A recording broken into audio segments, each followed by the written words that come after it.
इतना green flag है तो इतना जल्दी मूव ऑन कैसे कर लिया?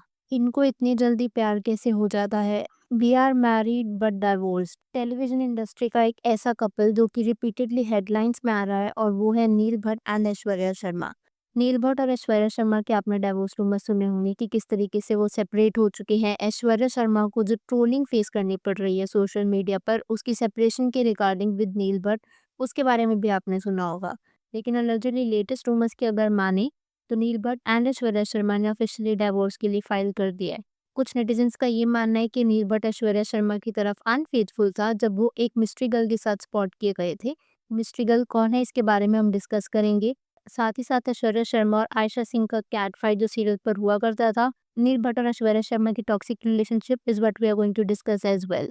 इनकी रिलेशनशिप में डाइव इन करने से पहले ना अभी मैं आपको हाल ही का एक इंसिडेंट शेयर करती हूँ that has taken internet by storm. और वो हुआ क्या था, नील भट्ट स्पॉट किए गए थे मुंबई में विद अ मिस्ट्री गर्ल। और जिस मिस्ट्री गर्ल के साथ वो थे उनका नाम है किंजल धमेचा, जो कि एक टेलीविजन एक्ट्रेस है and she is a mutual friend of both Neel and Aishwarya. जब नील और किंजल की क्लिप्स एक साथ सर्कुलेट होने लगी तो फैंस इमीडिएटली स्टार्टेड स्पेकुलेटिंग कि क्या नील अनफेथफुल है ऐश्वर्या की तरफ। नेटिजन्स की कई ऐसे कमेंट्स भी देखने को मिले कि किस तरीके से men and women react in such situations. Aishwarya को ना for the longest time criticise किया गया था कि वो सोलो पिक्चर्स डाल रही थी, जैसे करवा चौथ वाले दिन भी उसने चांद की फोटो डाली थी, उसको उस पे क्रिटिसिज्म मिला।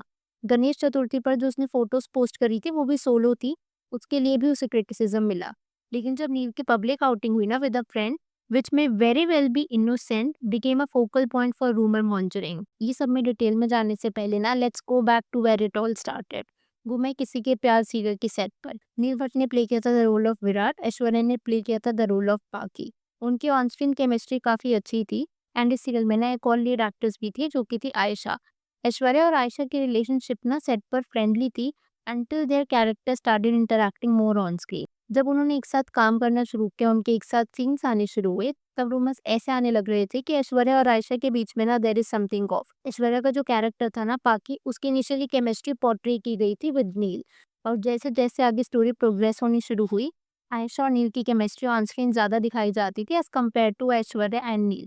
और ऐश्वर्या को कहीं न कहीं एक ग्रे कैरेक्टर में उन्होंने कन्वर्ट कर दिया था। अब जो कुछ स्टोरी में चल रहा होता है ना, कहीं न कहीं उसको ऑफ स्क्रीन भी फ़र्क पड़ने लगता है। बिकॉज़ ऐश्वर्या इनिशियली तो उसका कैरेक्टर अच्छा दिखाया गया था, बट क्योंकि बाद में उसे एज़ अ विलेन पोर्ट्रे किया जाने लगा, तो कहीं न कहीं ऐश्वर्या को ना ऑफलाइन ट्रोलिंग भी फेस करनी पड़ी। बिकॉज़ जो लोग सीरियल्स देखते हैं, वो कहीं न कहीं उसे रियल लाइफ़ में रिलेट करने लगते हैं। तो अगर आयशा और नील के एक साथ सीन्स हुआ करते थे एंड उसमें Aishwarya as a villain intervene करती थी, तो ऑडियंस को कुछ ख़ास पसंद आता नहीं था। और ये ट्रोलिंग कहीं न कहीं ऐश्वर्या को भी अफ़ेक्ट करने लगी थी। आयशा और ऐश्वर्या के बीच की टेंशन ना इस हद तक बढ़ गई थी कि एक इंसिडेंट हुआ था सेट पर जहां पर Aishwarya accidentally fail. Aishwarya claimed her foot was deliberately hit by Ayesha, जिसके बाद उसने आयशा को अलेजिडली स्लैप किया था। अब क्योंकि उसने स्लैप किया था तो सेट पर जितने लोग थे उनको इन्वॉल्व होना पड़ा। बाद में ये चीज़ क्लैरिफाई की गई कि एक एक्सीडेंट था, लेकिन आयशा और ऐश्वर्या के बीच में ना टेंशन तभी से ही थी कहीं ना कहीं। तो अगर समराइज किया जाए, नील और आयशा की जो ऑन स्क्रीन केमिस्ट्री थी उससे कहीं न कहीं नील और ऐश्वर्या की जो ऑफलाइन केमिस्ट्री थी उस पे फ़र्क पड़ने लगा।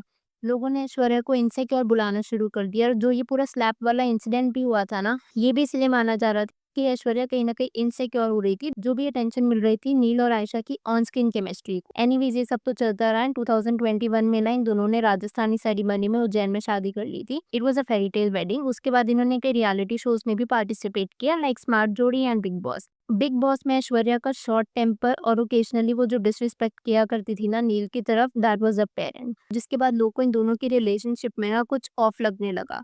दे फेल्ट एक ऐसी रिलेशनशिप है जिसे आयशा डोमिनेट करती है।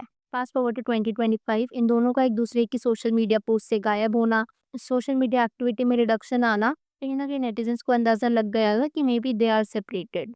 और अब क्योंकि divorce rumours were in full swing, तो जब नील की साइटिंग हुई ना किंजल धमेचा के साथ, it became a media storm. आप नेटिजन्स के ना कुछ कमेंट्स देख लो यहाँ पर। इसको न्यू गर्लफ्रेंड भी मिल गई, मतलब गलती किसकी है समझ लो। इतना ग्रीन फ्लैग है तो इतना जल्दी मूव ऑन कैसे कर लिया? इनको इतनी जल्दी प्यार कैसे हो जाता है? और ये जो पूरा इंसिडेंट हुआ था ना साइटिंग वाला, जहाँ पर नील को स्पॉट किया गया था विद किंजल, उससे थोड़े टाइम पहले ऐश्वर्या ने कुछ ऐसी इंस्टाग्राम स्टोरी भी डाली थी। उसने लिखा तो काफ़ी कुछ था, बट अगर मैं समराइज़ करूँ तो ये कहना चाह रही थी कि जब तक आप मेरे मुँह से कुछ सुनोगे नहीं तो डोंट बिलीव इट। एंड मैंने किसी को भी कोई इंटरव्यू या कोई स्टेटमेंट नहीं दी है, बट ये काफ़ी पुरानी स्टोरी हो चुकी है, it's been a while. And जो डिवोर्स रिपोर्ट सर्कुलेट हो रही है ना, वो काफ़ी हाल ही की हैं एंड बड़ी मीडिया पोर्टल्स ने उसे कवर किया है। जितने भी रेप्यूटेड मीडिया पोर्टल्स की मैं बात कर रही हूँ ना, कई बार उन रिपोर्ट्स में भी ऐसा लिखा हुआ आ रहा है कि a source close to them या फिर किसी इनसाइडर का ये कहना है, तो ये रूमर्स गलत लग नहीं रहे कि उन्होंने ऑफिशियली डिवोर्स के लिए फाइल कर दिया है। अब यहाँ पर जो 2 क्वेश्चंस लाज़मी है वो ये है, कुछ लोग ना ऐश्वर्या को रिस्पॉन्सिबल ठहरा रहे हैं कि वो इनसिक्योर थी या फिर टॉक्सिक थी एंड शी कहीं न कहीं डिज़र्व्ड इट। मुझे ऐसे बाकायदा कमेंट्स देखने को मिले जहाँ पर लिखा हुआ है कि वो कहीं न कहीं इसको डिज़र्व करती थी। कुछ लोगों ने तो ऐसा भी कह दिया था कि इसे झेलना काफ़ी मुश्किल है, जैसा आप देख पा रहे हो अपनी स्क्रीन पर इन कमेंट्स को। वहीं पर कुछ नेटिज़न्स नील को रिस्पॉन्सिबल मान रहे हैं, स्टेटिंग कि शायद वो अनफेथफुल रहा होगा और बिकॉज़ ऑफ इनफिडेलिटी ये दोनों सेपरेट हुए होंगे। ऐश्वर्या और नील के जैसे ना ऐसे कई और टीवी कपल्स हैं जिनका मैं लिटरली सुन रही हूँ कि उनके डिवोर्स की रूमर्स आ रहे हैं या फिर दे आर ऑलरेडी सेपरेटेड। तो होता क्या है ना, अगर आप एक टीवी सेट की बात करो तो it's more of an emotional bubble. Intense energy होती है, कांस्टेंट इमोशंस होते हैं, एंडलेस प्रॉक्सिमिटी होती है एंड मोस्ट इम्पोर्टेंटली जो लोग टीवी में एक साथ काम करते हैं ना, क्योंकि टीवी की शिफ्ट्स इतनी लंबी होती है, वो लोग एक दिन लगभग 12 से 13 घंटे काम करते हैं। जिसकी वजह से ना वो किसी और के साथ ज़्यादा इंटरैक्ट नहीं करते। आप सोचो जो उनके को-एक्टर्स होते हैं, उन्हीं के साथ they are doing romantic scenes, holding hands, crying together and ऐसे टाइम पर ना ब्रेन बिलीव करना शुरू कर देता है कि जो बॉन्ड है वो रियल है। क्योंकि ब्रेन जो है वो ऑक्सीटोसिन करके एक हार्मोन होता है which is a bonding hormone, basically वो रिलीज़ करता है। So even though it is pretend, it is all fake on screen, लेकिन जो फीलिंग्स होती है ना वो रियल होनी शुरू हो जाती है। पर जब शो खत्म हो जाता है ना, तो वो जो इमोशनल हाई होता है it starts disappearing. Real life comparison में डर लगने लगती है, वो एक्साइटमेंट फेड हो जाती है and the couple realises they don't actually know each other beyond the bubble of that show. And इसको कई साइकोलॉजिस्ट सिचुएशनल बॉन्डिंग भी कहते हैं। मतलब सिचुएशन के हिसाब से बॉन्ड हो गया, love that is built on shared situations, ना कि शेयर्ड वैल्यूज। और फिर ऑफ कोर्स एंटरटेनमेंट वर्ल्ड में ईगो भी बहुत बड़ा रोल प्ले करता है। हर किसी को वैलिडेशन चाहिए। अगर एक पार्टनर को ज्यादा फेम या फैन लव मिलता है तो दूसरा कहीं ना कहीं सबकॉन्शियसली इनसिक्योर होना शुरू हो जाता है। ऐसा नहीं कि it is jealousy, it is the fear of being left behind. Over exposure भी एक बहुत बड़ा फैक्टर होता है। आप ऑलमोस्ट पूरा दिन एक साथ बिताते हो, तो वो जो मिस्ट्री होती है, वो भी कहीं न कहीं कम हो जाती है। You can't miss someone who is always around and in love a little distance keeps the passion alive. उसके बिना ना रिलेशनशिप स्टैग्नेट होना शुरू हो जाती हैं। Finally and the most importantly in public couples के लिए ना इनके ऊपर हमेशा एक पब्लिक प्रेशर रहता है। फैन्स इन्हें कपल गोल्स बुलाते हैं। ऐसे में ना आप अपनी रिलेशनशिप परफॉर्म करना शुरू कर देते हो। आपके ऊपर ये प्रेशर रहता है that you have to look happy all the time. ऐसे जो कपल्स होते हैं जिनकी रिलेशनशिप इतनी पब्लिक होती है, आप लड़ नहीं सकते हो, रो नहीं सकते हो, अपने क्रैक्स नहीं दिखा सकते हो, लेकिन रियल लव जो होता है needs that privacy, without that it suffocates. अब यहाँ पर जो 2 क्वेश्चंस लाज़मी है वो ये है, कुछ लोग ना ऐश्वर्या को रिस्पॉन्सिबल ठहरा रहे हैं कि वो इनसिक्योर थी या फिर टॉक्सिक थी एंड शी कहीं न कहीं डिज़र्व्ड इट। वहीं पर कुछ नेटिज़न्स नील को रिस्पॉन्सिबल मान रहे हैं, स्टेटिंग कि शायद वो अनफेथफुल रहा होगा। बट मैं यहाँ पर आपसे आपका पॉइंट ऑफ व्यू जानना चाहूँगी, who do you think is wrong और responsible? Please do let me know your thoughts. Video पसंद आई हो तो hit that like button, consider subscribing the channel if you haven't already and I will see you super soon with another video.